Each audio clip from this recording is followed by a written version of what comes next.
আমরা এখন একটা আজকে কানের খুব কমন একটা সমস্যা নিয়ে আলোচনা করব। কানের অনেক ধরনের সমস্যা হতে পারে। এর মধ্যে কানের মধ্যে সবচেয়ে বেশি যে সমস্যা হয় গ্রামে গঞ্জে, আমাদের যে নদীমাতৃক বাংলাদেশ, এদের মধ্যে কানে কান পাকা রোগ নিয়ে আসে।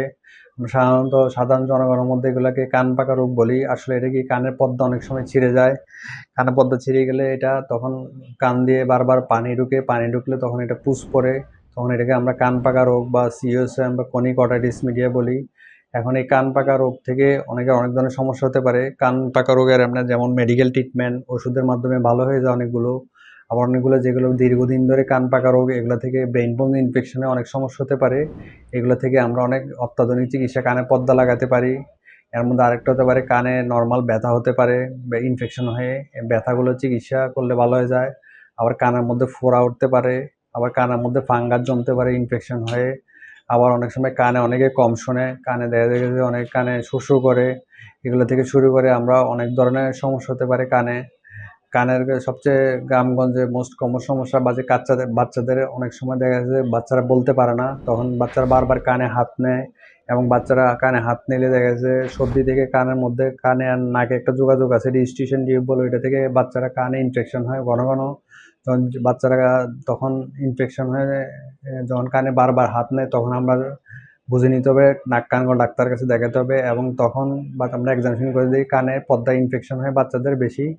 ইনফেকশনে বা কান ফেটে যায়। এই কান ফেটে ফাটা থেকে বড় পরবর্তীতে কান জোড়ানো না লাগলে পর্দাটা, তখন কান পাকা রোগ হয়। এটার জন্য প্রিভেন্ট করার জন্য আসলে আমরা বাচ্চাকে সেভ করার জন্য আমাদের নাক কান গলা ডাক্তারের কাছে এটা স্ক্রিনিং বা পরীক্ষা করানো উচিত। আবার অনেক বাচ্চা কানে শোনে না জন্ম থেকে, এটা আমরা অনেকে বুঝি না, এটা একটু বড় হওয়ার পর খেয়াল করলে বুঝি। এগুলো আমরা পরীক্ষা করে নেওয়া উচিত।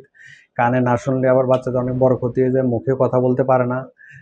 দেখা যাচ্ছে ২-৩ বছর হয়ে গেছে, বাচ্চা দেখা যাচ্ছে কানে শোনে না, এটা বুঝে না। কিন্তু কানে না শুনলে একটা জিনিস, মানুষ বাচ্চারা কথাও বলতে পারবে না।